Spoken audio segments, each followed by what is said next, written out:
are not actually being enforced, and we know that funding is a critical reason for that. And so in doubling the funding for DCWP, we are confident in increasing its efficacy in enforcement and also in oversight. Yeah, Andrew? I have an okay, more on-topic questions? Yeah. Hi, can Sam or the mayor, could you just say a little more about these legal authorities? I know it's been reported that Khan has been working on this in the transition as well. What these potential legal avenues are that you feel like have been underutilized or collecting dust that you would use? Certainly. So for one, New York has a really strong consumer protection law that allows DCWP to go after unconscionable practices like price gouging and deceptive practices. This city also has some of the strongest worker protection laws, especially for gig workers in the city. And as the mayor-elect said, I really want a city in which every worker knows that if they're getting ripped off on the job, if their schedule isn't predictable, if they're getting nickeled and dimed or deplatformed or deactivated by a gig platform, they can call 311, talk to DCWP, and they will have the resources and the will to take action to hold those companies accountable and ensure justice for our workers. What the state worker consumer protection law you were referencing, or city? Well, the state just strengthened its consumer protection law, which we're very happy to see, but the city has its own consumer protection law. More on-topic questions? Yeah. Thank you. For both of you, there's a push by private companies like Waymo to introduce automated driving into the city. You mentioned protecting taxi drivers, taxi workers. Do you see a way to protect taxi drivers with automated driving? Is that something you think should be introduced? Is that something? Do you think that automated driving should be allowed in the city? Look, I think that if Waymo finds itself here in New York City, then our city government will be sure to provide not only oversight but also regulation, and that is both true to what the purview will be of DCWP and also beyond that throughout our entire city government. Hello, how are you both? Doing well. Question How are for you? both, related to Annie's question, is about AI. That's a really big thing, especially under our current mayor who loves technology. You could say, is that something that you're going to be looking at, and in which ways do you think you could, I know some people are thinking of AI right now, some legislation. I mean, what would be your role in protecting many people, even us in the media, from these computers possibly taking away jobs? I think that it's a concern I've heard from many New Yorkers, and in terms of the potential impact of widespread job loss. I know it's already a reality for a number today, but that number is only going to grow. And so we are going to be sure, whether we're speaking of DCWP or just city government in general, look to protect workers, look to also ensure that the conversations around artificial intelligence are those that will help New Yorkers as opposed to ones where they will end up becoming the cost of the implementation. More on-topic questions? Yeah, go ahead, Josie. Hey, how are you? Hey, how's it going, Josie? So under Mayor Adams, street vendor enforcement shifted from under DCWP to sanitation. De Blasio had made it under the purview of DCWP. Would you support going back to putting this under DCWP?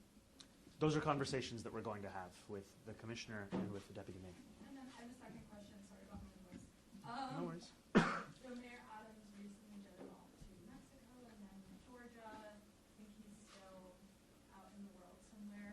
Is this having an impact on the logistics of your transition at all? And do you want another inauguration next week? It is not having an impact on our transition, and the mayor is invited, as are New Yorkers across the 5 boroughs, to join us in celebrating the beginning of a new era in our politics. Jennifer and then Andrew. We're doing off topic, yeah. Yeah. Can you talk to us, Mr. Mamdani, more about the inauguration, the plans? I mean, it's the first time here in New York City. We've seen like a block party afterwards. Do you plan on joining the people after you get inaugurated? And where did the thought come to do this? The reason that I'm standing before you as the mayor-elect of our incredible city is because of the support, not just of those who voted for me, but frankly for those who volunteered over the course of this campaign. We had more than 100,000 volunteers. And so we wanted to ensure that as we celebrated the beginning of our administration, it was a celebration that was not simply for the typical people who would be invited to an inauguration, but in fact for everyone. And we're already so heartened by the response from New Yorkers who understand that this is not my success, it's our success. It's not my administration, it's our administration. Similarly, it's not my inauguration, it's for all of us. And I think that I'm so excited, frankly, at the prospect of celebrating the entirety of our city as we look to the work that we have to do moving Are you forward. going to join any of those New Yorkers along the party route? Currently, I do not know. Andrew. When the election was over, you had 2 months of transition. Mhm. Now you've got 9 days. Mm-hmm. Funny how that happened. I'm wondering if you feel like sending a message to New Yorkers about building your administration. Is it possible that you take office with major vacancies still in place, be it deputy mayors or commissioners? And if that happens, what should New Yorkers take away from that? We are fully confident in the team that we are assembling and in the pace at which we are assembling it. When we take office on January 1st, we will have our cabinet ready to deliver for New Yorkers, and there will obviously be appointments that continue beyond that time, as it always does under other administrations, but we will have the people in place necessary to start to deliver not only on our affordability agenda, but frankly, to deliver on the day-to-day services that New Yorkers require. Yeah, Maureen. Just wondering where you're going to be having your secret swearing in at midnight. And then for this 4,000 people, spill the secret. But for this 4,000 people that are getting tickets to the actual ceremony, who are those people? Can anyone apply for those tickets? And then what sort of security precautions are there going to be for the block party? Do you guys know how many officers you guys are going to have? Will there be barricades? So forth. So I can't tell you the specifics in terms of the number of officers, but I am deeply thankful to the NYPD for their work in protecting New Yorkers and the work that they will do on that day, and also protecting New Yorkers and ensuring it's a day of celebration. And the New Yorkers that, the 4,000 New Yorkers will be ones that we invite. However, the block party is an invitation to all. And then your final question, I think, the swearing in at 12:01, those are details we will be releasing soon. Yes, Jason. We all saw that Captain Costa stepped down, and I think you might be aware the ADL just released a report on the more than 400 people you appointed to transition committees. Among that report, they identified Ms. Ansari, who posted a cartoon depicting Israel as a dog. There was another person on the Committee on Worker Justice, Kazi Fuzia, who said resistance is justified hours after October 7th.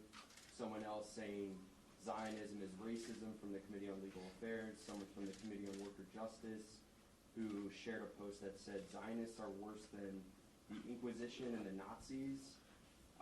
Will the policy of your administration be to reject candidates who are actually hired to your administration when they express anti-Semitic positions or have anti-Semitic statements in the past? Are you going to automatically reject them from your administration? And were any of these statements or these people that I identified or that were identified in the report, were these already flagged or identified by your transition team?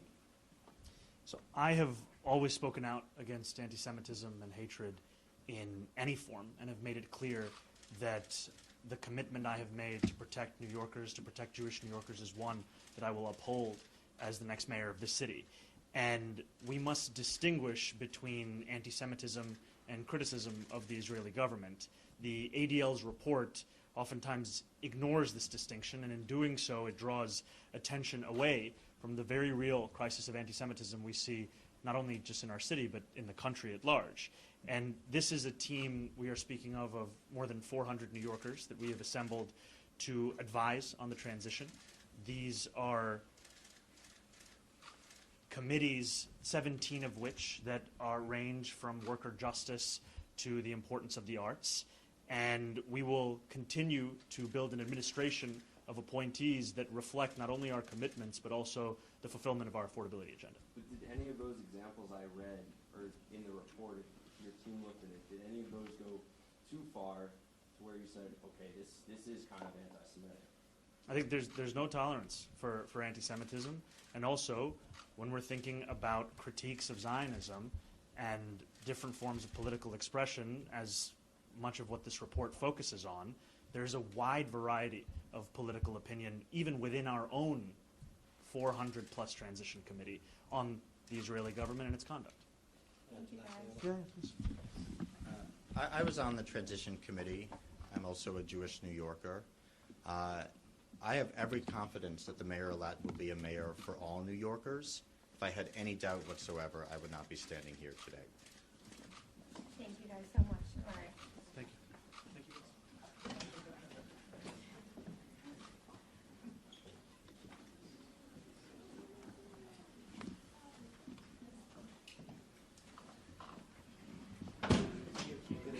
The most important life person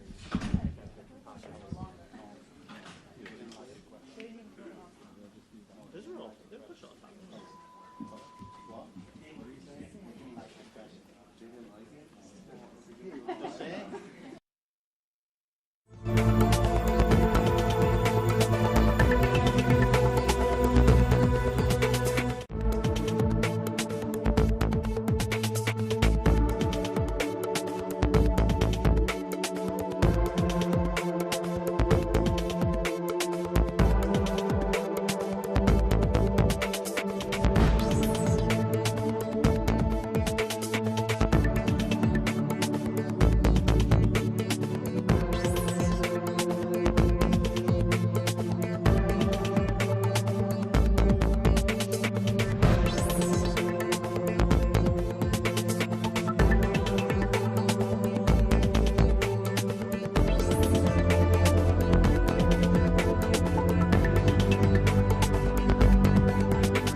The 10,077th meeting of the Security Council is called to order. The provisional agenda for this meeting is reports of the Secretary General on the Sudan and South Sudan. The agenda is adopted. In accordance with Rule 37 of the Council's Provisional Rules of Procedure, I invite the representatives of Egypt, Sudan, Turkey, and the United Arab Emirates to participate in this meeting. It is so decided.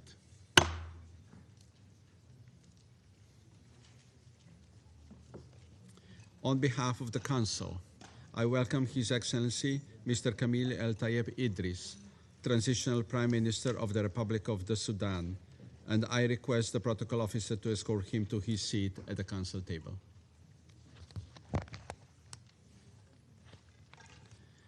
In accordance with Rule 39 of the Council's Provisional Rules of Procedure, I invite the following briefers to participate in this meeting. Mr. Khalid Kiari, Assistant Secretary General for the Middle East, Asia, and the Pacific, Departments of Political and Peacebuilding Affairs and Peace Operations. Ms. Eden Vosornu, Director of Operations and Advocacy, Office for the Coordination of Humanitarian Affairs, and Mr. Cameron Hudson, Independent Analyst and Consultant on African Security, Governance, and Geopolitics. It is so decided.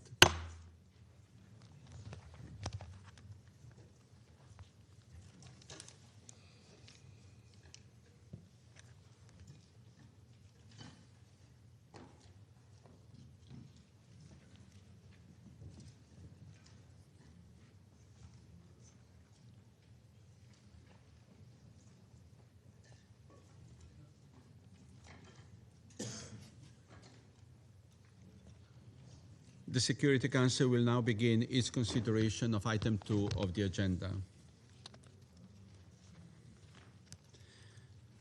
I would like to remind everyone that this is an official meeting of the UN Security Council, being fully aware that today's briefing is not an easy one for anyone in the room. I would like to particularly remind all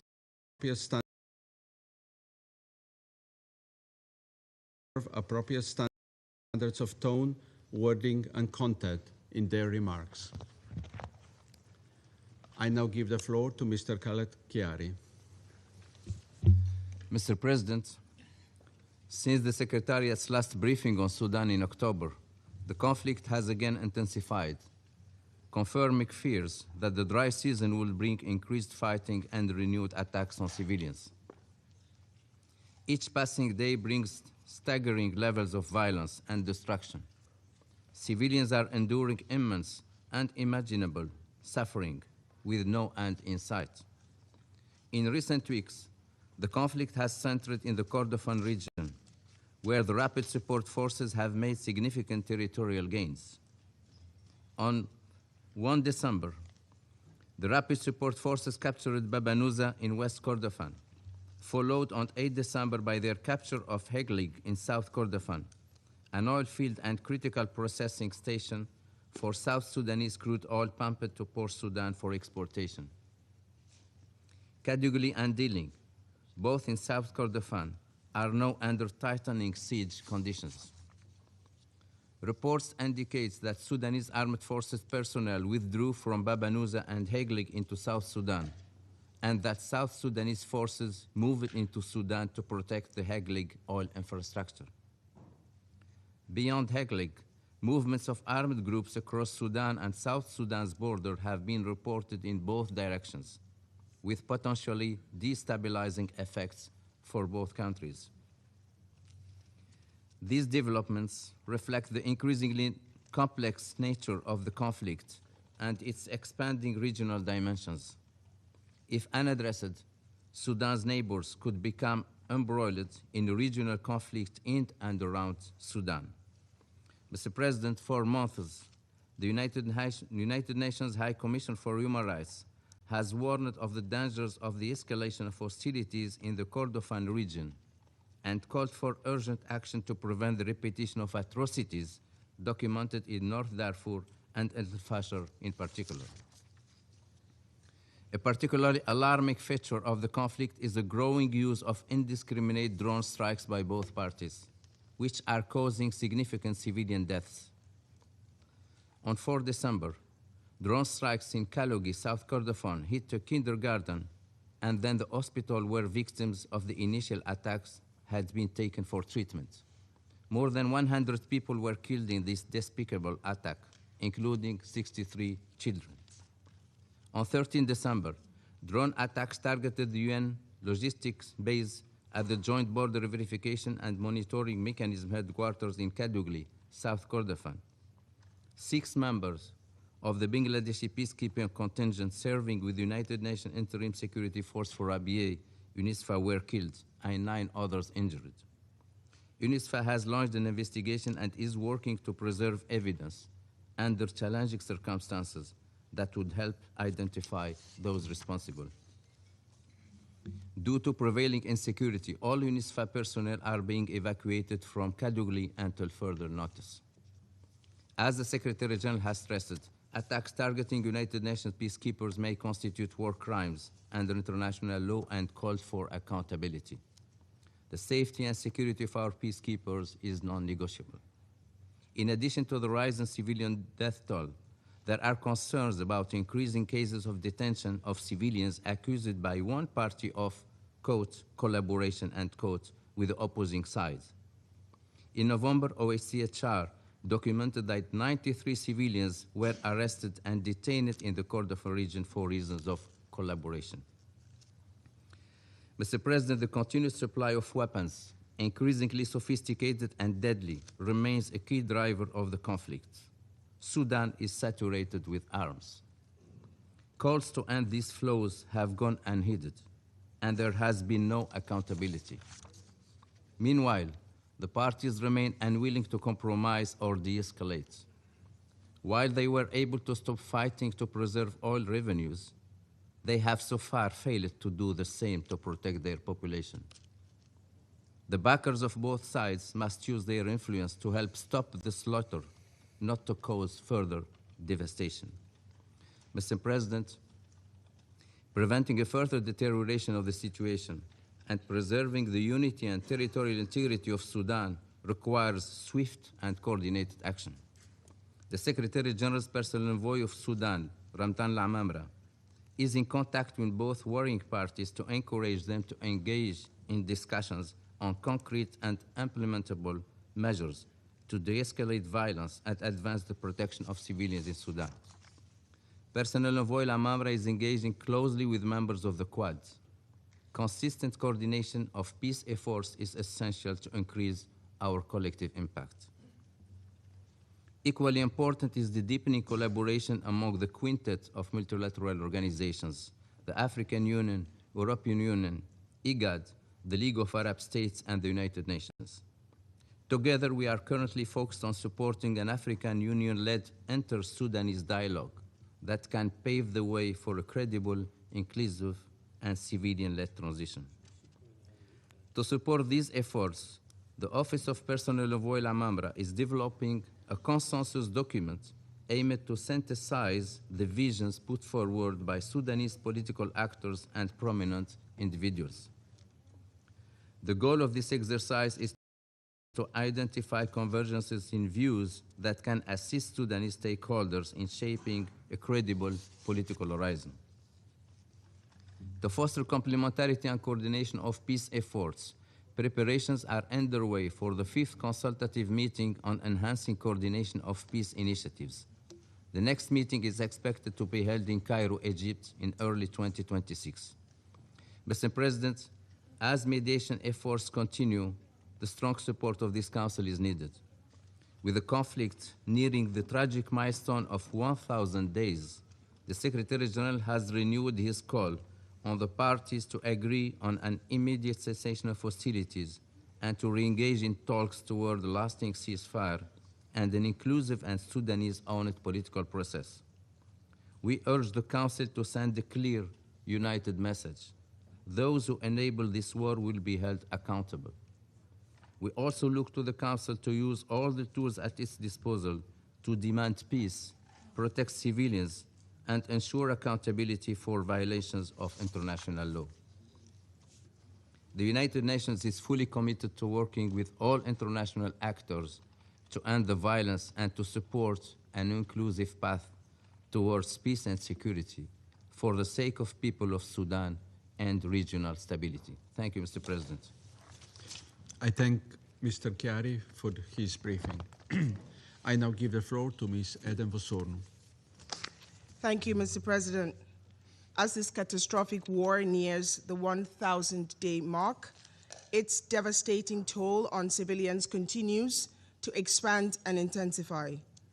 The brutality of this conflict appears to have no bounds. The Kordofan states have emerged as a new epicenter, as you've heard, of violence and suffering, with attacks continuing, causing death, injury, destruction, and severely constraining humanitarian access. As you have heard from DPPA in South Kordofan State, more than 100 civilians were killed in drone strikes between 4 and 16 December, according to United Nations High Commissioner for Human Rights. This includes strikes on a kindergarten and a hospital in Kalogi on 4 December, which killed, again, at least 89 civilians, including 8 women and 43 children. Sieges around the towns of Kadugli and Diling have tightened, with deadly shelling and drone strikes continuing. As you've heard, a strike on the UNISFA logistics base in Kadugli on 13 December forced a temporary relocation of UN and INGO personnel from various locations in South Kordofan, including the 2 besieged towns. Despite widespread condemnation, attacks in the area further intensifies. On 14 December, a drone strike on a hospital in Diling reportedly killed at least 6 people, injured 12 others, including medical personnel. An interagency humanitarian team led by the humanitarian coordinator, Ms. Denise Brown, scheduled to arrive in Kadugli on 15 December, was unable to proceed due to the increasingly volatile and unpredictable situation. United Nations convoy did reach Diling and Kadugli in October, but faced very serious security challenges en route. In North Kordofan State, the situation has been equally alarming, with continuing attacks in and around the capital, El Obeid, and reports of forced recruitment of civilians being prevented from leaving the area as fighting closes in. A strike on a World Food Program truck in North Kordofan on 5 December, in which a driver was seriously injured, was yet another demonstration of the grave risks humanitarian workers face across most of Sudan. This was the 6th attack, harming World Food Program assets in Sudan this year alone. And in West Kordofan, we have also received reports of further displacement, including across the border with South Sudan, and of civilian casualties due to drone attacks following the takeover, as you've heard, of Heglig in the southern part of the state earlier this month.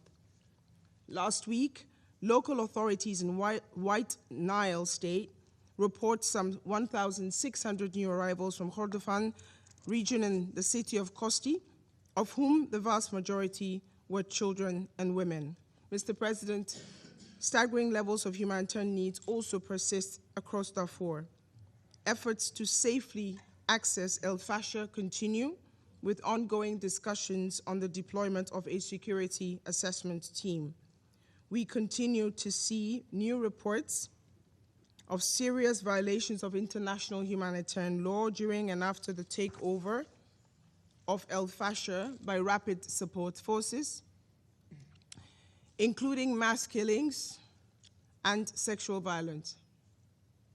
A report of our colleagues at the United Nations High Commissioner for Human Rights last week details some of the horrors inflicted on civilians in the area during the Rapid Support Forces 3-day offensive on Zamzam displacement camp in April. Deliberate killings of civilians, gruesome sexual violence, including rape and gang rape, and the prolonged blocking of food, water, and the supplies essential for survival.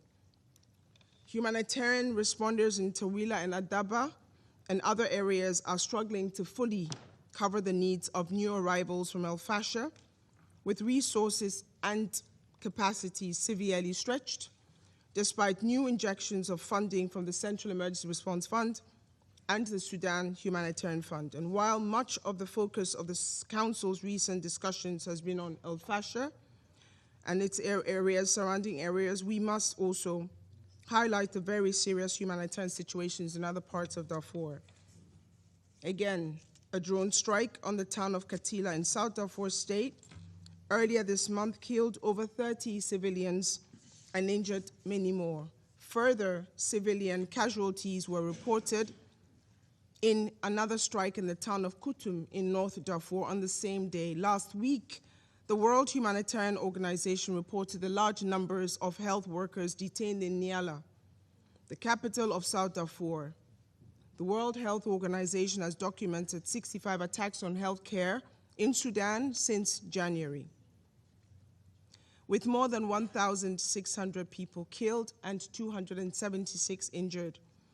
The Adre crossing from eastern Chad remains indispensable to humanitarian operations across Darfur, and we therefore noted with great alarm reports of an alleged drone attack causing a large explosion in a nearby location in West Darfur on 7 December. Drones also continue to extend the reach of the fighting beyond Darfur and Kordofan region. Last Friday, multiple explosions were reported in Atbara in River Nile State due to drone strikes reportedly targeting power stations, triggering widespread blackouts in the area.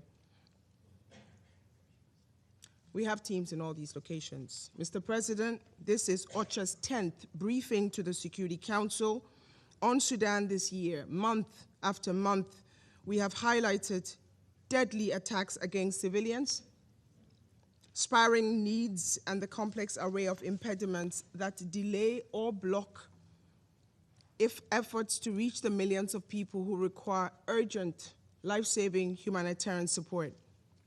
We have urged the Council to use its collective influence and the full set of tools at its disposal to reduce the unacceptable risks civilians continue to face.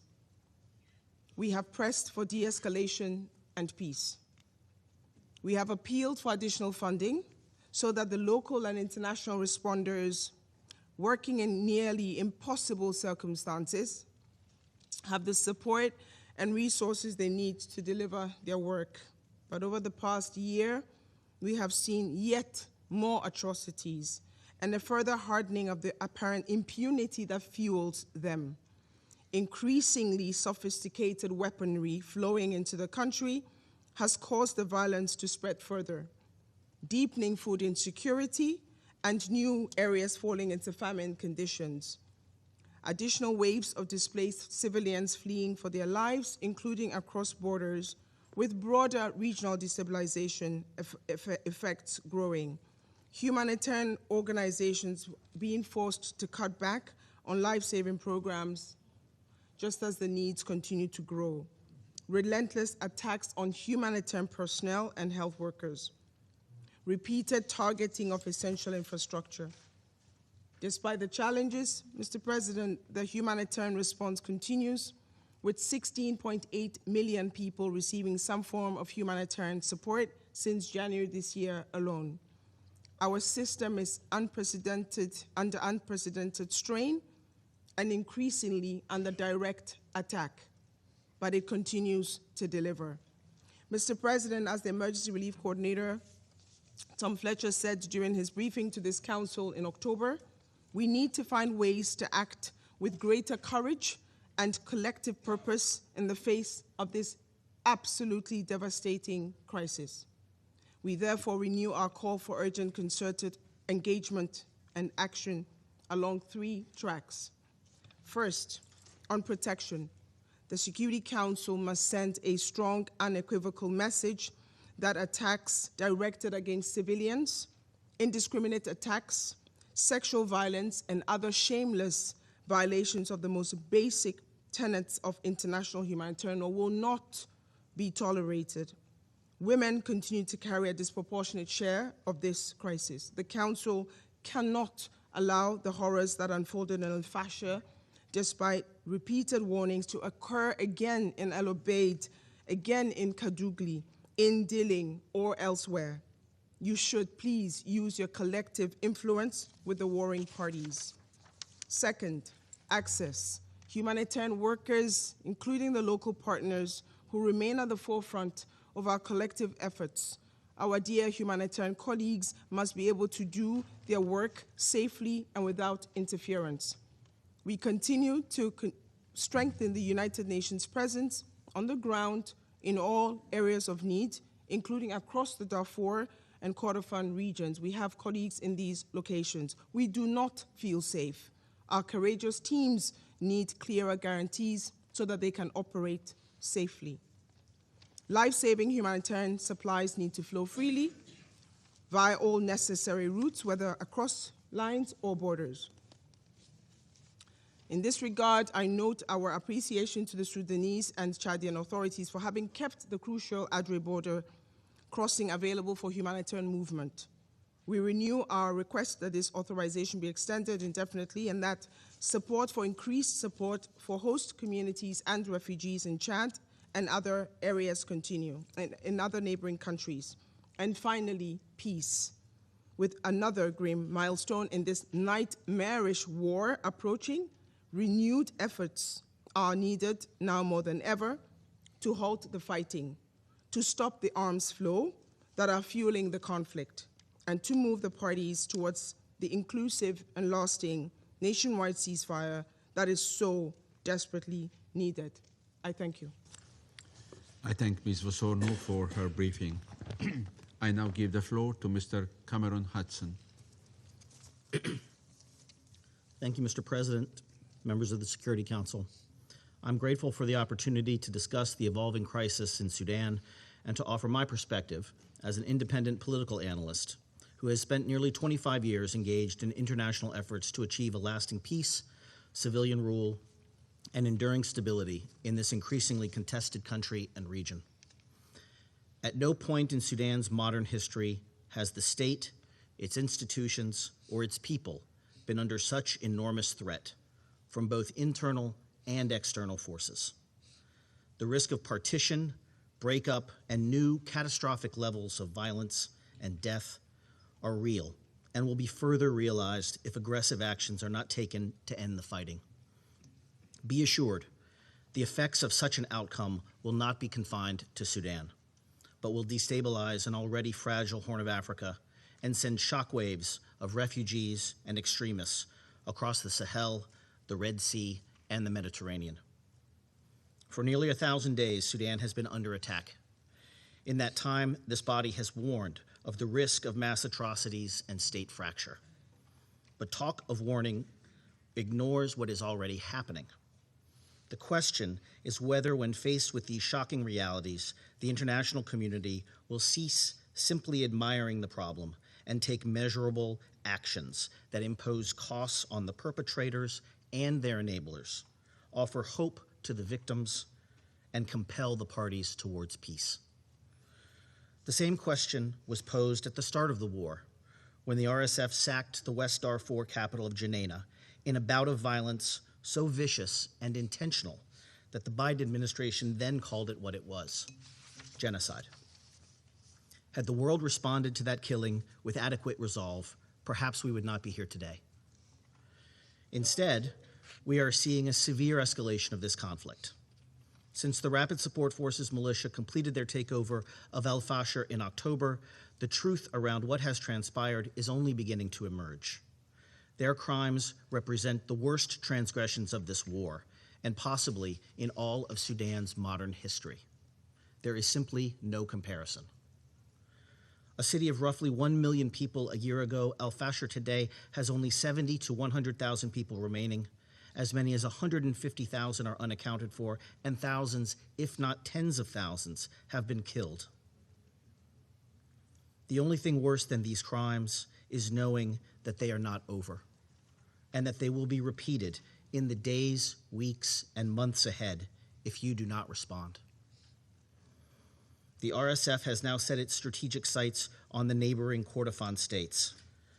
The siege there now extends to the cities of Dilling and Kadugli, which are already suffering under a famine declaration. With no food, functioning hospitals, or route out of the cities, these populations now have virtually no means of survival. This begs the question, what possible tactical or strategic reason does the RSF have for targeting civilians after the army has already withdrawn? And what, if any, consequences will they suffer for these blatant war crimes? Left unchecked, in the coming days, an all-out battle for the control of the city of El Obeid, the capital of North Kordofan state, will emerge. This promises to be the largest and perhaps most destructive battle yet, not merely because of the city's strategic location at the country's crossroads, nor because the city now plays host to well over 1 million vulnerable people, but because over the course of the last year, this conflict has been transformed. It has morphed by outside enablers from a conventional 20th century war fought with aging heavy equipment and light arms into a modern 21st century conflict deploying the latest generation of advanced weaponry.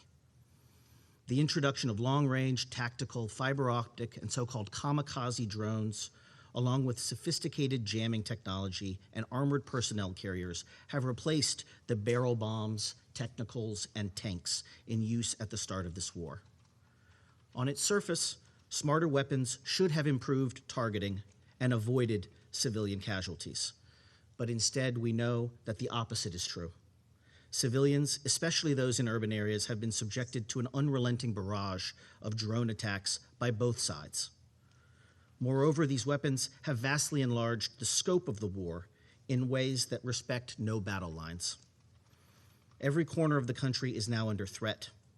Just last week, the northern city of Atbara, hundreds of kilometers from the nearest combat, was barraged in an RSF drone attack targeting an army base, but that knocked out electricity supplies to the eastern part of the country. And just this weekend, a drone attack killed 10 in a market in North Darfur. Weapons from as many as a dozen countries have been found to be in use by both sides in this war, in violation of the 2004 arms embargo. Many of the countries providing weapons actively decry the civilian casualties inflicted by the same arms they provide. Still, other countries providing these weapons sit on this very council. But not all countries bear equal responsibility for fueling this conflict. In the last 2 years, the United Arab Emirates has used influence across the Horn of Africa to construct an extensive military air bridge operation, flying weapons into the RSF via regimes in Chad, Libya, Central African Republic, South Sudan, and Somalia's Puntland region. These efforts have expanded this conflict in ways that have no justification and that are beyond doubt. Mr. President, the situation in Sudan is too dire to accept half-truths and obfuscations about the role outside powers play in fueling this conflict. And it is no longer sufficient to decry the crimes of the belligerents alone. If we ignore the war's enablers, then we are all complicit. Against this backdrop of expanding and unrelenting conflict is the faint prospect of peace. Unfortunately, efforts aimed at curbing this conflict or preparing civilian alternatives have not been nearly as coordinated as efforts to arm the combatants. Recent efforts by the United States to form a quad mechanism of Egypt, Saudi Arabia, and the United Arab Emirates has seen the most high-level attention and offered some hope for a ceasefire, but so far have produced little by way of breakthroughs. The announcement by President Donald Trump to become more personally involved shines a much-needed light on the conflict. Remarks last week by his Secretary of State indicate, however, that the U.S. remains focused on the task of achieving the urgent, near-term goals of a ceasefire and humanitarian access. Make no mistake, these are essential tasks that are welcome and must be prioritized. But it will not be possible to break Sudan's long cycle of violence if we are not equally engaged in pursuit of the fundamental goals of institutional reform and civilian rule. Mr. President, those objectives cannot be achieved through elite bargains alone. It will take a sustained commitment from Sudanese political leaders and the international community, neither of whom have been serious enough in their efforts to present or support realistic civilian alternatives to military rule. But the Sudanese cannot do it alone. Just last week, in a sign of Sudan's tightening civic space, peaceful protesters marking the anniversary of the popular revolution that removed President Omar al-Bashir from power were met with tear gas. Other pro-democracy leaders have been harassed, detained, and even disappeared by recidivist forces within the apparatus who fear the long-term erosion of power. It must be said on this score, the disparate efforts under the African Union and the Secretary General's personal envoy to engage civilian voices have been insufficient to match the urgency of the moment. Nonetheless, these institutions, along with other organizations making up the quintet, remain the best placed to offer opportunities to build broad-based coalitions and heal the social fabric that has been shredded by this war, and create alternatives to rule by force. But those efforts must be unified under a shared mandate. In this regard, we must also not lose sight of the complicated local level, ethnic, social, and resource-based conflict drivers that are too often overlooked in external analyses, but have been exacerbated by this war. In many places, these dynamics drive local violence more than the national or international forces that we focus on. More worrisome still is that these tensions are likely to persist even with an end to the war, and will most assuredly jeopardize any progress toward rebuilding the country if sustained attention is not paid by peacemakers and politicians. Likewise, this Council has been equally remiss in its responsibilities towards the threats to international peace and security in the broader Horn of Africa and Red Sea region. It is unconscionable that the international tools we have to end the conflict, punish the perpetrators, and prevent the expansion by outside actors are all 2 decades old, designed and implemented at a different time for a different conflict. Expanding the arms embargo on Sudan to cover the entire country is an overdue requirement, and genuine efforts should be made to enforce that embargo, which today exists only in the breach. To that end, renewing and expanding UN sanctions on those actors and their accomplices who enable and carry out these crimes of international law must be supported. Talk of condemning impunity rings hollow unless it is backed up by tangible action. And finally, this body must urgently press the International Criminal Court to accelerate its long overdue investigation into the crimes committed at the start of the war, but should also revisit the scope of that mandate that you gave the court 20 years ago to cover all crimes committed in the course of this conflict, not merely those confined to Darfur. Lastly, this body should acknowledge the heroic and irreplaceable work being carried out by Sudan's own mutual aid groups. You should extend to them not only adequate financing to carry out some of the only humanitarian response happening in the country, but offer them greater flexibility in programming to support resiliency and eventually reconstruction efforts. These groups know better than we that which is needed to support their lives and livelihoods. At the same time, ongoing attacks against these groups by the belligerents must be condemned, and this body should extend to these heroes the full protection afforded other organizations under international humanitarian law. Mr. President, Sudan is today on the precipice of state collapse and risks an exodus of refugees and instability that will plague the Horn and Sahelian states for years to come if we allow it to fail. To avoid this outcome, this Council must acknowledge certain hard truths about this war, and even the complicity of many member states who have found profit and strategic advancement in this conflict. This is not simply a civil war between warring generals seeking power and personal aggrandizement. It is a fully internationalized conflict with arms, financial, and political networks extending across continents.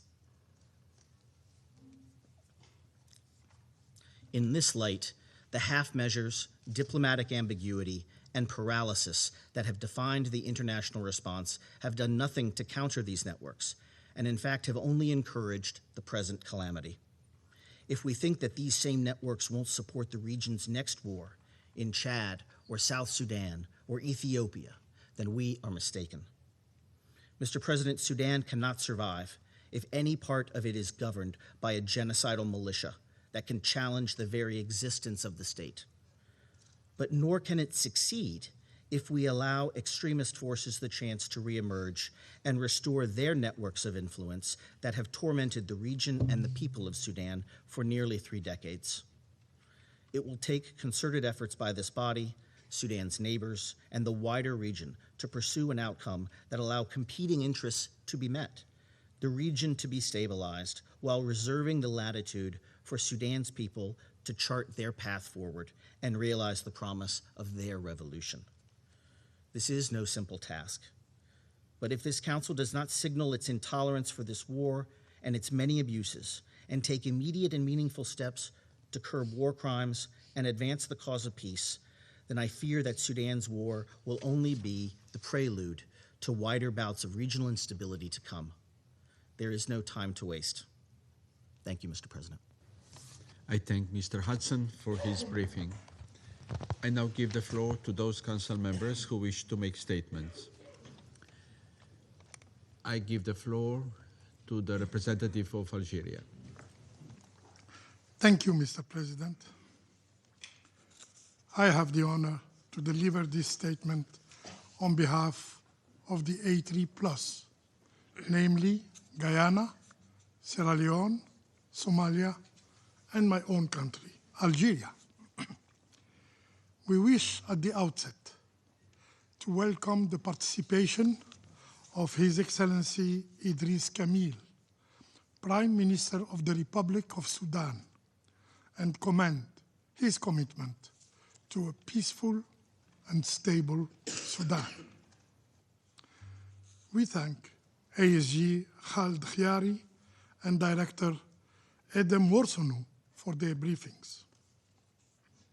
We also take note of the contribution of Mr. Cameron Hudson. President, almost 1,000 days have passed since the outbreak of the conflict of the dear nation in the dear nation of Sudan. A conflict that continues to have devastating consequences for innocent civilians, including women and children, but also on the critical infrastructure of the country.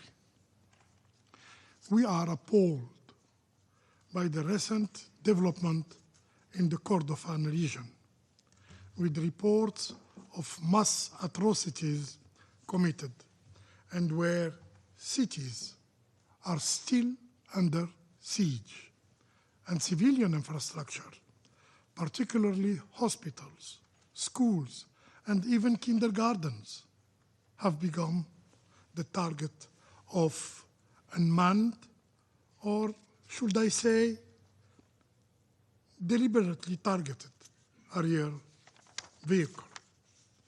In this regard, we wish to underline the following. First, addressing the catastrophic humanitarian situation must remain our common priority. While we commend the efforts deployed by the government of Sudan, we stress the need to sustain and reinforce these efforts. We also call for continued coordination with international partners for the delivery of humanitarian assistance to all those affected by the conflict. The alarming developments in Kordofan, combined with the already dire situation in Darfur, have naturally led to increased humanitarian needs. In this context, we commend the effort deployed by OCHA in engaging all actors on the ground, particularly the government of Sudan, to alleviate the suffering of innocent civilians. However, these international efforts cannot yield concrete results without predictable and sustainable financing for the humanitarian response plan, which is around 36% funded only. We therefore call for an urgent scaling up of international funding. Second, President, the solution to the conflict cannot be reached only through the use of force. Only inclusive dialogue and genuine negotiation can lead to a durable solution. Only that is Sudanese-led and Sudanese-owned, and enjoying support from the broader international community. There has to be a space for international diplomacy, for international mediation, to bridge the positions and views in full respect of the national sovereignty, unity, and territorial integrity of Sudan, with the single legitimate government. However, these diplomatic efforts and initiatives need to be further coordinated while preserving the central role of the African Union and the United Nations through the Secretary General personal envoy, Mr. Ramtan Lamamra, and building on the achievement realized within the framework of the Jeddah process. We encourage our Sudanese brothers and sisters to engage constructively in dialogue that can lead to a ceasefire and establish the foundations for a meaningful and homegrown peace process. Intensified diplomatic efforts are more than ever needed in these dire times to prevent further massacres and avert another tragic El-Fasher-like scenario in the Kordofan region. Also, we seize this opportunity to reiterate our rejection of the establishment of any parallel governing authority in Sudan that undermines the Sudanese state and risk the country's fragmentations. Third, President, the committed atrocities cannot go unpunished. The massacres perpetrated during this conflict, particularly those committed by the Rapid Support Forces in Al-Fasher, in Al-Janeina, in Zamzam camp, in Wad Madani, and in the Kordofan region, to mention only a few horrific cases. These massacres must be met with accountability. The Rapid Support Forces have not only demonstrated complete disregard for international law, but they have consistently broadcasted their heinous and barbaric crimes with complete impunity. Accountability Accountability must therefore be pursued using the available tools at the disposal of the international community. And to this very council, particularly sanctions, investigations, and possible prosecution. These measures should not only target those who kill, torture, starve, or maim innocent people, but also those who enable, who finance, who facilitate such crimes. We strongly condemn the recent drone attacks against a logistical base of UN ISFA in Kadugli, which resulted in the death of 6 peacemakers from Bangladesh. And we stress the need for a thorough investigation and full accountability. And we extend our deepest condolences to the families of the victims and to the government of Bangladesh. Mr. President, dear colleagues, we reiterate our call for the public and firm condemnation of the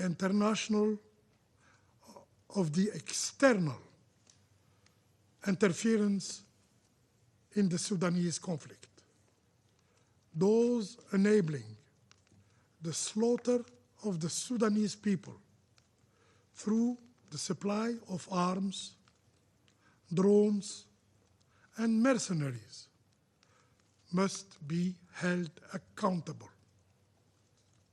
Enough suffering in Sudan. Enough bloodshed. It's time for restraint. It's time for dialogue. It's time for peace. I thank you. I thank the representative of Algeria for the statement. I give the floor to the representative of the United Kingdom. Thank you, President, and I thank the briefers for their remarks. The United Kingdom condemns the drone strikes on the UNISFA base in Kadugli on 13 December, which killed 6 UN peacekeepers and injured 9 others. Our thoughts are with the families of those killed and all those affected. Those responsible must be held to account. I'll make 3 points. First, as my Foreign Secretary has said, the atrocities in Sudan scar the conscience of the world. We all witnessed the horrific violence against civilians in El Fasher during the Rapid Support Forces assault, including reports of targeted killings, often on the basis of ethnicity, mass executions, torture, and sexual violence. And today, as we've heard in this room, the fighting is intensifying in the Kordofans region. These atrocities must end, and the perpetrators be held to account. This month, the UK sanctioned 4 senior RSF commanders suspected of atrocities in El Fasher. The United Kingdom has repeatedly condemned the violence perpetrated by both the RSF and the Sudanese armed forces since the conflict began. This includes reports of aerial bombardments, attacks on peacekeepers, food convoys, hospitals and schools, and the systematic use of rape, particularly impacting women and girls. We've also condemned restrictions on aid, including the expulsion of World Food Programme staff. We call on both sides to end the fighting and protect civilians.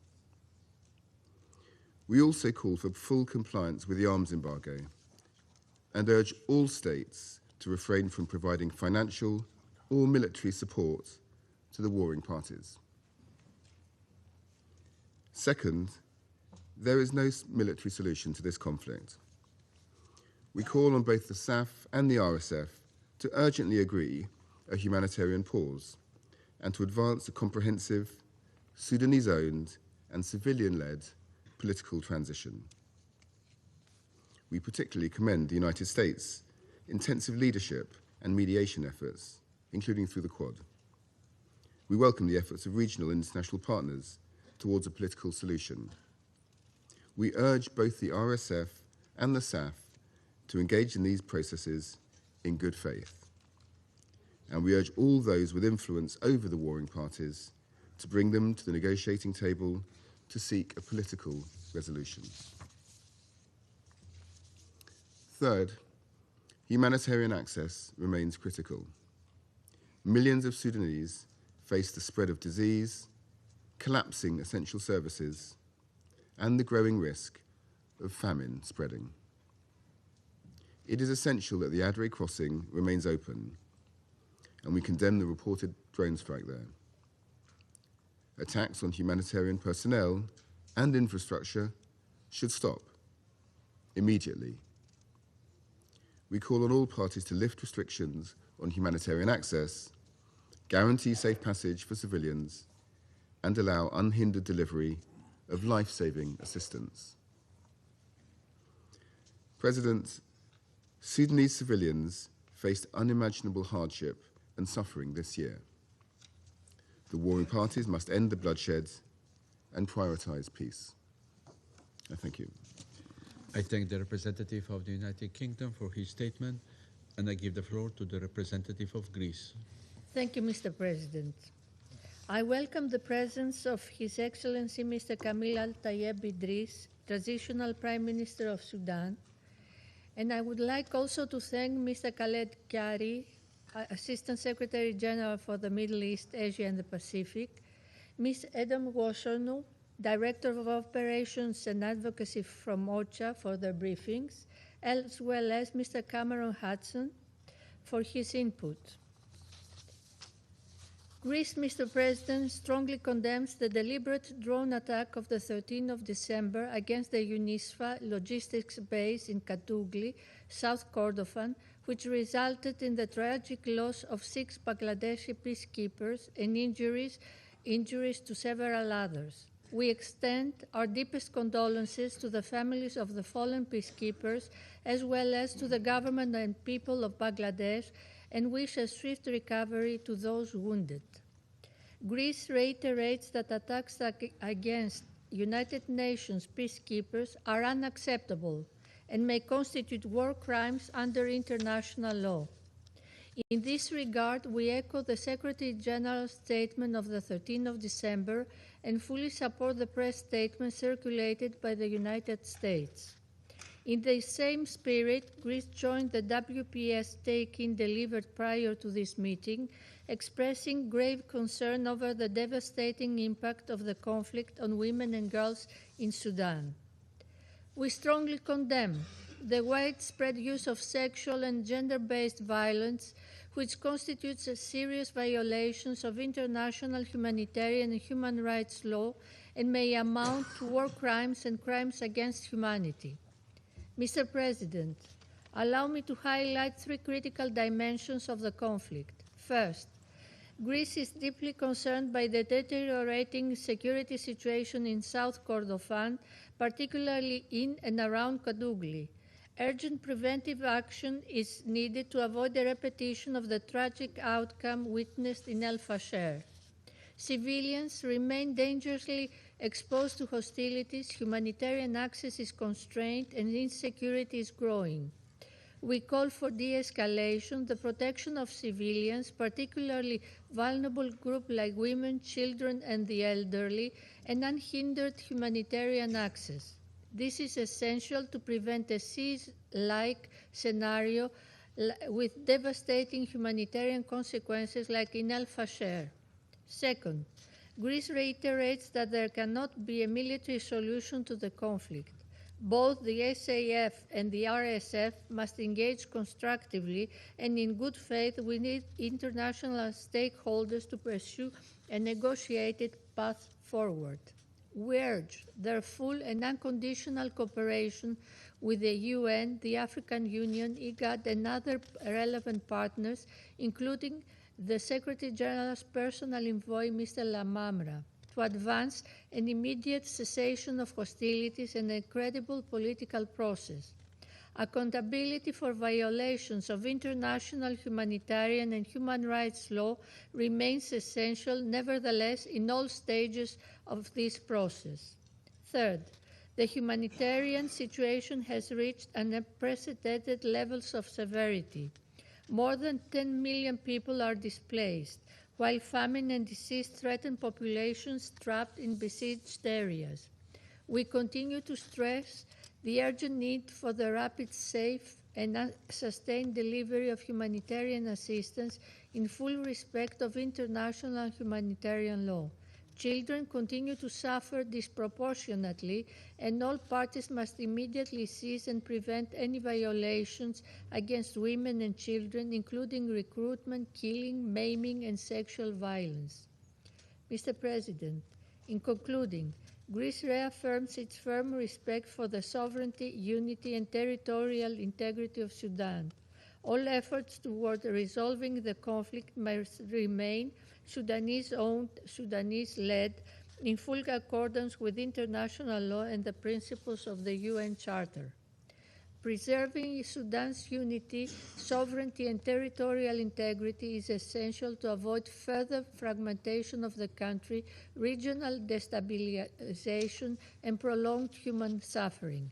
Respect of international law remains the cornerstone of any credible and sustainable path to peace, and we urge all sides intensify efforts for an immediate ceasefire and a return to the political process. I thank you. I thank the representative of Greece for the statement, and I give the floor to the representative of China.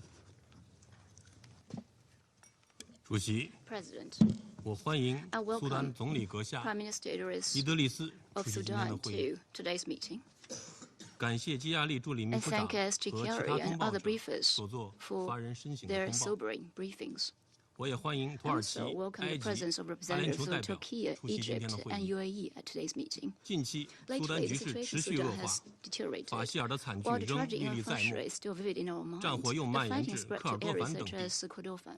学校、 Schools, 医院，甚 hospitals, 至联 and 合 even 国 UN 维和营 peacekeeping 地成为 bases 袭 have 击目 become 标， targets, 严重挑衅 which 国际人道法 poses 与 a 联 grave 合国 challenge 权 to 威。 international humanitarian law and the 中 authority 方 of the 强 UN. 烈谴 China 责这种 strongly 袭击 condemns 平 such 民、 attacks on 民用 civilians, 基础设施 civilian 以及联合国 infrastructure, 人 and 员 UN 与 personnel 机构 and 的行为， facilities.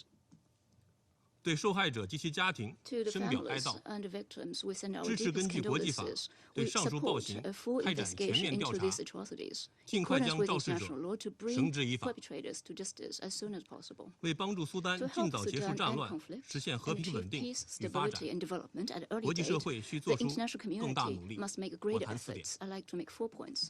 第一， First, 推动停火 the 止战 urgent priority 是 is 当 to 务之 end 急。 the hostilities.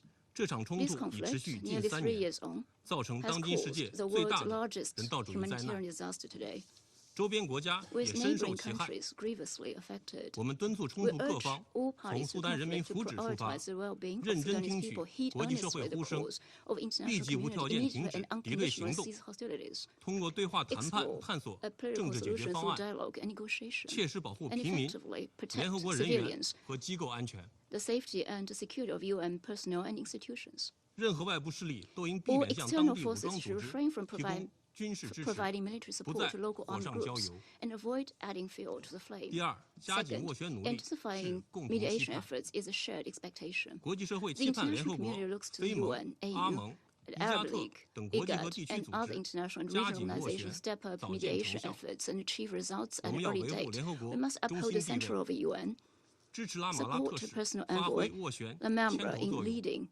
mediation 持非盟 efforts, 等 support 地区 AU 组 and other 织 regional 发挥各 organizations 自 in 优势， leveraging their respective 支持 strengths, 对冲突各 and 方有 support 影响力的 countries 国 with 家 influence 发 over 挥 conflict 建设性 parties 作 in 用， playing constructive role, 使斡旋努 to 力 bring 尽快 mediation 结出 efforts 成 to 果， early 落地见 fruition 效。 for tangible results on the ground. 第三， Third, 推进政治进 advancing 程 the political 是必然 process 要 is 求。 an imperative. 伊德利斯总理刚刚表 Prime 示， Minister 将提 Idris 出 said 苏丹政府 that he 和平 would 倡议。 present the Sudanese government's 方 peace 对此表示 initiative, 欢 which 迎。 China welcomes. 需要强调 It 的 must 是 be， stressed that 苏丹冲突 the 要由苏丹 conflict 人 in 民 Sudan must 自 be 己解 resolved 决。 by the Sudanese 各方 themselves. 应切实尊重 All 苏丹 countries 主 must 权、 respect 统 Sudan's 一 sovereignty, 和领土 unity, 完整。 and territorial integrity. 国际社会应继 The 续支持 international 苏丹 community 政 should 府 continue 落 to 实 support 政 Sudanese 治路线 government 图， implementing political 支持 roadmap 苏丹人 and 民 support its 探 people 索符合本 exploring 国国情 development 的 paths 发 and 展道路和制度 institutional 安排。 arrangements suited to national 不得 conditions. 外部强加 No 解决方 imposition of 案， external 反对 solutions 可能 should 导 be 致 allowed. 分裂 Acts 的 that 行 could 为， lead to division must be opposed, 摒弃地缘 and 政治操弄。 geopolitical manipulation be renounced. 第四， Fourth, 加大人道援 scaling 助 up 是现实需求。 humanitarian assistance is a practical 面对不 necessity. 断加剧的 In 人道危 worsening 机， humanitarian 确保援 crisis, 助物资 it 持 is 续 of 准入 critical 和 importance to 有效 ensure 分 sustained 发 access 至 and 关 ordered 重要。 distribution of aid supplies. 中方支持苏 China 丹政府 supports the 继续与 Sudanese 联合国 government 人道 in 机 its 构 continued 开展 coordination 协 with 调， UN humanitarian 保障 agencies 食 to 品、 ensure the 饮 supply 用水、 of essential 药品 items, 等生 including 活必需 food, 品供应， drinking water, and medicine, 满足民众 to meet 生活所需。 people's basic needs. 联合国苏丹人 The 道响 UN 应计划 humanitarian 和 response 地区 plan for 难民响 Sudan 应 and 计 regional 划 refugee 均面 response 临 plan 共 are 资 both 共资不足 underfunded. 问题。国际社会 The 特别是 international 传 community, 统援 especially 助方 traditional donors, 要增加投入， must increase their inputs 以负责任 and 方式落实 responsibly 人 honor 道 their 援助承诺。 humanitarian aid commitments. 主席， President, 中方在苏 China 丹 has 问题 always 上始终 maintained 秉持 an 客观、公 objective 正 and 立场， impartial stance on Sudan. 愿同国际社 Together 会 with 一 the 道， international community, 全力推 we 动 will 苏 spend 丹 no effort 尽 in 快 helping Sudan 平息 bring 战火， early end to the conflict, 缓解人 ease 道 the 危机， humanitarian crisis, 实现持 and 久和 achieve 平 lasting 与 peace, 发展繁荣。 development, and prosperity. 谢谢主席。 Thank you, President. I thank the representative of China for the statement, and I give the floor to the representative of Republic of Korea.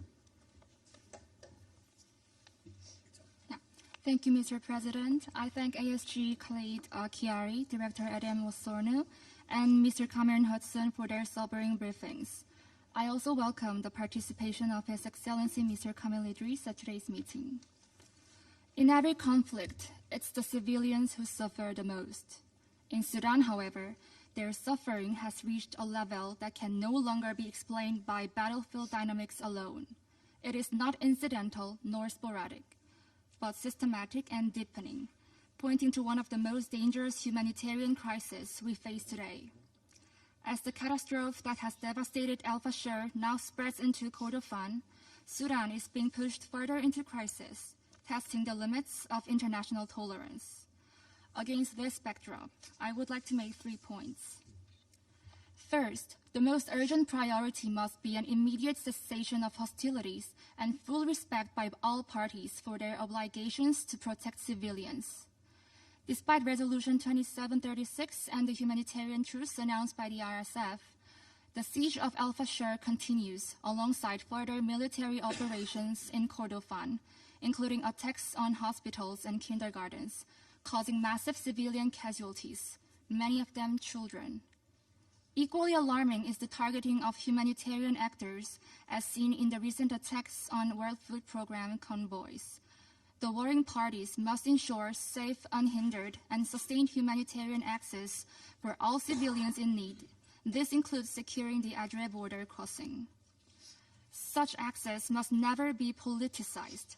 A commitment to ensuring the flow of humanitarian aid must be demonstrated through concrete actions, not words. Second, the entrenched culture of impunity in Sudan must be dismantled. We strongly condemn the drone attacks in Kadugli on 13 December that killed and injured UNISFA peacekeepers. As underscored in the recent Council's press statement, attacks against the UN peacekeepers may constitute war crimes, and those responsible must be held fully accountable. Indeed, accountability must extend beyond this incident and apply to every individual and entity responsible for violations of international humanitarian and human rights law. At the end of last year, the 1591 Committee designated additional individuals under the Sudan sanctions regime. In October this year, the International Criminal Court delivered its first conviction related to past atrocities in Darfur. These are important signals that indicate serious crimes will not go unpunished. The Council must build on this momentum by rigorously reviewing the existing sanctions frameworks, notably additions to the sanctions list, and promoting full and effective implementation of the arms embargo. Third, all efforts toward a credible and sustainable peace process must be reinforced. We support the roadmap outlined in the Quad's joint statement of September, and we also commend the recently renewed engagement by the United States and the tireless mediation efforts by the regional actors and the personal envoy Lamamra. Ultimately, the international community can help end Sudan's war not by sponsoring either side's military victory, but by acting as a mediator or guarantor of a political process whose outcomes can be sustained over time. Furthermore, without credible implementation mechanisms, commitments collapse and violence resumes. This is precisely why the design and enforcement of such implementation mechanisms must also be treated as a core priority. Mr. President, Sudan has already endured far too much tragedy and loss. The international community must respond with unity and greater resolve through strong political signals, accountability, and a readiness to act to pave the way toward a comprehensive, inclusive, and Sudanese own peace process. And in paving the way, the Republic of Korea stands ready to remain actively engaged in support of peace, security, and stability in Sudan. Thank you, President. I thank the representative of Republic of Korea for the statement, and I give the floor to the representative of Denmark. Thank you, Mr. President. We thank ASG Chiari, Director Wosono, and Cameron Hudson for their very clear briefings. We also welcome all the representatives to the meeting. Denmark aligns itself with the profound concerns expressed by the briefers about the catastrophic evolution of the war in Sudan. The people of Sudan are paying an unbearable price.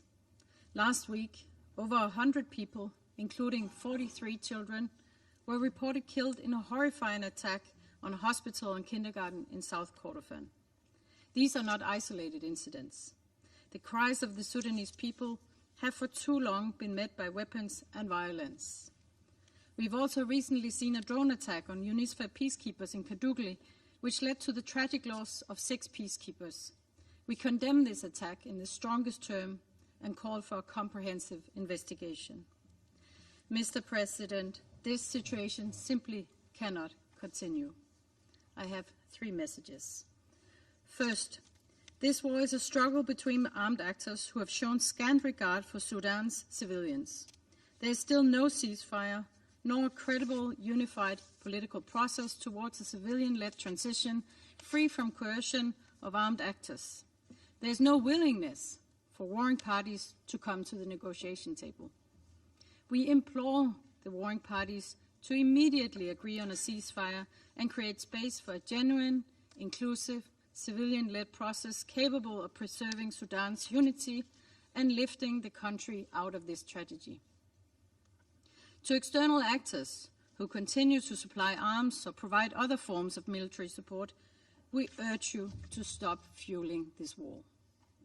You must comply with the arms embargo issued by this Council. Thousands have died and millions of innocent people continue to suffer. We support efforts of regional and international mediators, including the AU, UN, IGAD, the League of Arab States, the EU, and the Quad. These efforts must respond both to the needs of the Sudanese people and to the lack of political will by the parties to silence the guns. This requires a unified diplomatic front by the international community, consolidation of mediation tracks, targeted sanctions, no external military interference, and real accountability. Civilian voices, including women's, must also be heard. Mr. President, my second point. Frontlines have expanded from Darfur into large parts of Kordofan and beyond. The fall of El Fasher to the RSF after more than 500 days of siege, accompanied by reports of systematic killings, sexual and gender-based violence, and the destruction of critical infrastructure, was in brazen defiance of Resolution 2736 and international law. We strongly condemn the RSF for these attacks, which must be comprehensively investigated with full accountability for those responsible, including through targeted sanctions. The European Union has adopted restrictive sanctions against the RSF's second-in-command. These events represent only a fraction of the atrocities committed. We stress that all perpetrators must be held to account for grave violations regardless of affiliation. Mr. President, my final and third point. Nearly 14 million people, a quarter of the population of Sudan, have been forced to flee their homes, either internally or into neighboring countries. Famine continues to spiral in El Fasher and Kadugli as markets collapse, livelihoods are destroyed, and access to basic services disappear. This disaster is compounded by lack of adequate funding. We pay tribute to neighboring countries who have kept their borders open for hosting millions of refugees. We continue to urge warring parties to lift access restrictions and provide unconditional security guarantees for humanitarian access, as well as to allow safe and unhindered passage for civilians fleeing violence. We urge the Sudanese authorities to keep the Adra border crossing open, as it is a lifeline for millions of civilians in Darfur. Mr. President, in closing, this brutal war has been going on for too long. We urge the warring parties to respect the commitments set out by this Council and take genuine action to put Sudan on a path to peace. I thank you. I thank the representative of Denmark for the statement, and I give the floor to the representative of Pakistan. Thank you, Mr. President. We welcome the participation of His Excellency Mr. Kamil Idris, Prime Minister of Sudan, amongst us today. We thank you, Mr. President, for convening this meeting at the request of Sudan, supported by several Council members, including Pakistan, in the context of the grave and escalating security situation in the country. We thank ASG Khalid Khayari and Director Edem Vusornu of OCHA for the insightful briefings. We also take note of the remarks by the CSO representative, Mr. Hudson. As we heard from the briefers once again, Sudan's crisis is deepening, and the cost is being paid most acutely by the civilians. Even the United Nations peacekeepers have not been spared. Pakistan condemns the attack on UNISFA peacekeepers serving in Kadugli in what has been described as a deliberate drone strike against UN premises. We convey our deepest condolences to the government and the people of Bangladesh and to the families of the 6 fallen peacekeepers, and wish a swift recovery to those injured. Attacks against peacekeepers are unacceptable and amount to war crimes. Those who target UN personnel must be identified and held accountable. Mr. President, this attack did not occur in a vacuum. The Secretary General's latest report on UNISFA had warned of the growing threats to peacekeepers, including the persistent encroachment of the rapid support forces in UNISFA's operating environment. Nor is Kadugli unfamiliar terrain for such violations. We had already witnessed the appalling kidnapping of 60 peacekeepers and the seizure of UN assets and fuel trucks by RSF earlier this year. This Council carries a responsibility to ensure that peacekeepers are not left exposed to predictable threats without consequence for those who attack them. Mr. President, only last week we heard UN officials caution against the risk of Al-Fasher type atrocities now happening in Kordofan, where RSF has been on a rampage, including killing of children in a kindergarten and attacks on schools and hospitals. The atrocities committed by RSF in Al Janaina and Al-Fasher are still fresh in our memories. Before Al-Fasher fell, this Council and the broader international community were warned repeatedly of the consequences of inaction. Resolution 2736 demanded that the siege of Al-Fasher be lifted and called for protection of civilians and humanitarian access. Yet, we saw defiance on the ground, followed by catastrophic outcomes, undermining the credibility of the Council. The lessons from these massacres are clear. Where siege tactics, starvation, indiscriminate attacks against civilians are not stopped, more grave atrocities follow. We cannot allow Kordofan to become the next chapter in the same tragedy. Recent developments, including attacks on towns such as Baba Nusa and Higlig, underline the risks of regional spillover in Abyei and South Sudan.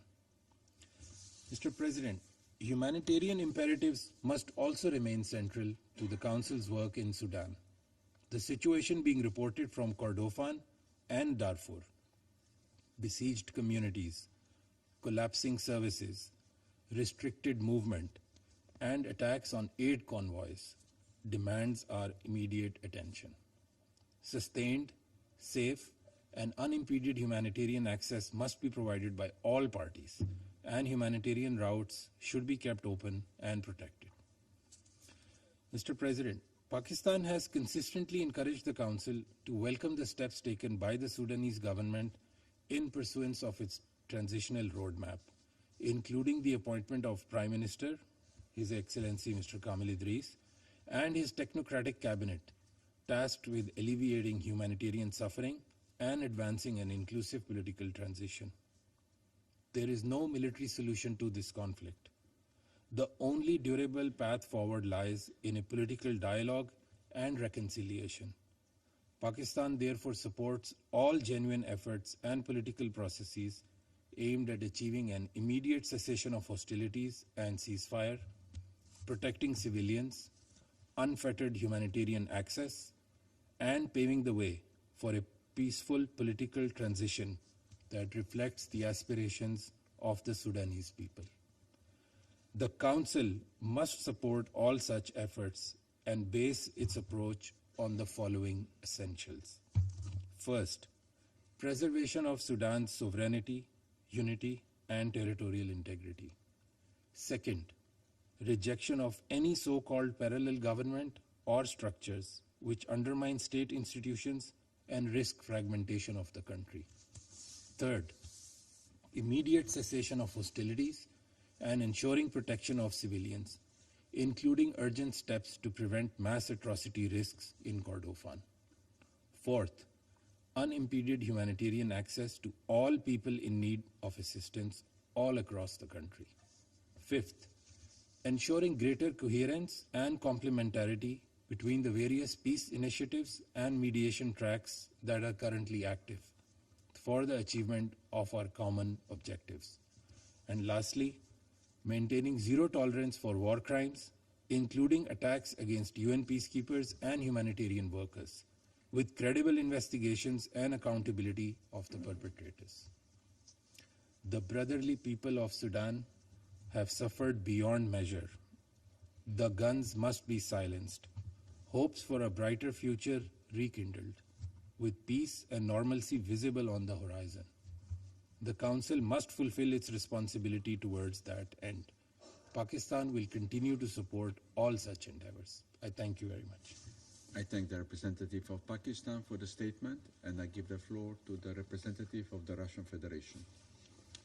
Спасибо, господин председатель. Thank you, Mr. President. Благодарим помощника генерального We thank секретаря, Assistant Secretary господина General Халида Mr. Хияри, Khalid Hiari, директора по операциям управления по координации and гуманитарных OCHA вопросов, Operations госпожу Director Эдему Ms. Вассорну, Ademo Sornu for their briefings. заслушали выступление We have also представителя listened гражданского to the общества statement господина by Камерона civil Хадсона. society representative Mr. Cameron Hudson. Приветствуем участие в We заседании welcome the премьер-министра Судана participation of господина Sudan's Камиля Prime Идриса, Minister, а Mr. также Kamal Idris, представителей in this Египта, meeting, as Турции well as и the Объединенных Арабских representatives Эмиратов. of Egypt, Turkey, and the UAE.